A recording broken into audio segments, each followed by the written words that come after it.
time for the Before and After Fitness Show. I'm your host, Michael McGregor. So today we're going to do something a little bit new. Today we're actually going to do a vegan dish, and some of you are saying, whoa, but hey, on your shows you're usually eating meat and stuff like that. You're always talking about, protein. Well, you're right, I do, and I do support meat, and I do eat a lot of red meat, eat chicken, fish, stuff like that. But every so often you need to give your digestive system a break, and one of the ways that I give mine a break is I go with a vegan meal. This is an Indian dish. It's made of tomato and spinach, and over here you're going to see the little link to my blog, which will actually have the recipe on the site with the nutritional contents of how much carbohydrates, fat, and proteins. So, that'll help you out with this, and I'll probably end up putting that little link right up here. So hopefully that'll work out. Other than that, so I want you to stay tuned and watch away as I cook this wonderful little vegan dish, and truly I hope you enjoy. So bon appetit!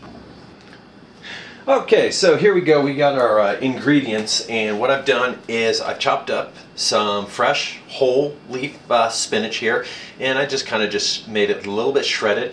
I have 2 large tomatoes. I have an Anaheim pepper, and I also have some ginger. And this is going to be the ingredients right there. So ginger, Anaheim pepper, some tomatoes right there. I have my seasonings, which is, the seasonings are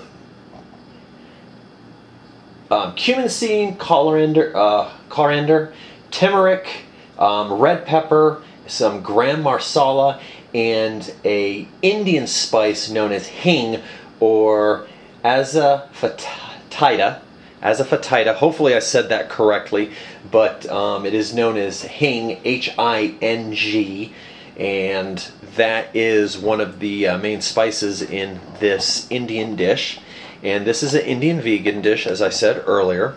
And so what we're going to do is we're going to mix it up, and I'm going to show you how to make this wonderful little meal here. So what we're going to do first is we're actually going to take the tomatoes, the green chili, the ginger, and we're going to make a puree out of it. I'm going to use my Ninja to basically turn it into what one would call maybe a tomato gravy. So I'm going to grab my Ninja over here, set this up, so hopefully you can see some of this. Plug that in. And also, another one of the ingredients that we're actually going to use is going to be actually garbanzo beans. That's actually one of the main ingredients next to the spinach. So I'm going to add my tomato into my Ninja, little Ninja food processor, along with my ginger. And I cut a piece of ginger probably about 1.5 inches, and then I thinned it out a little bit. I'm going to stuff these in here. That might be a little bit too much for now. Let's seal that up. That.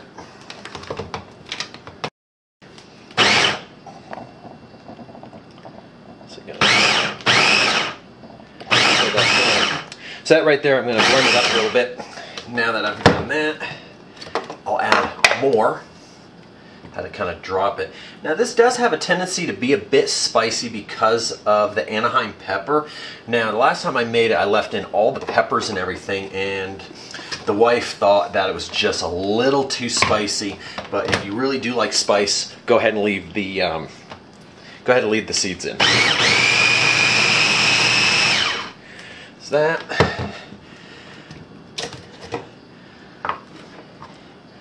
Put in the rest of the tomato.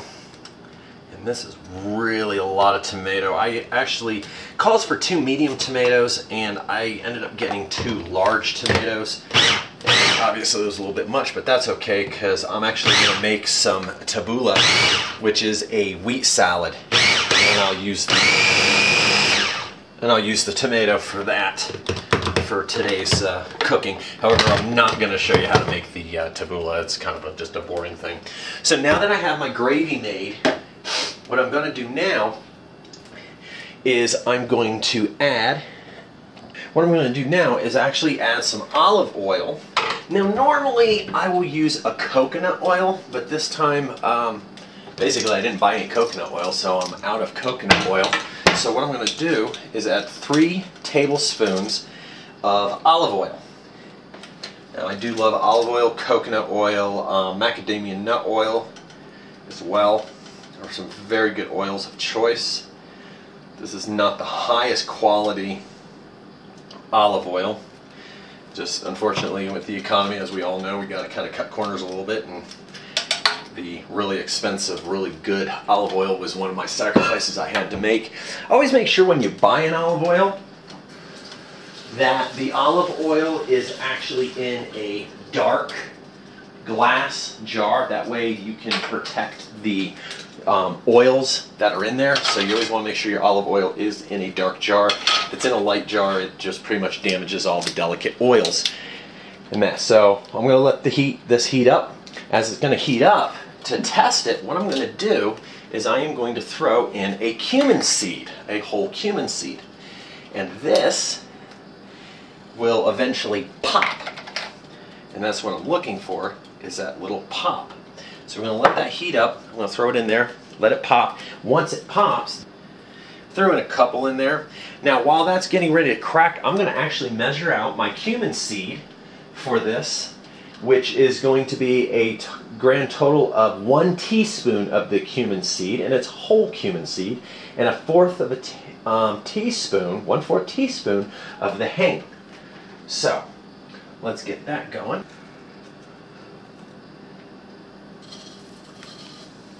Got that going. My hing, and that was 1/4. And I usually actually measure over, just in case I get a little excess spilling. I'm not too worried about excess. Yeah, I'm spilling a little bit in there already.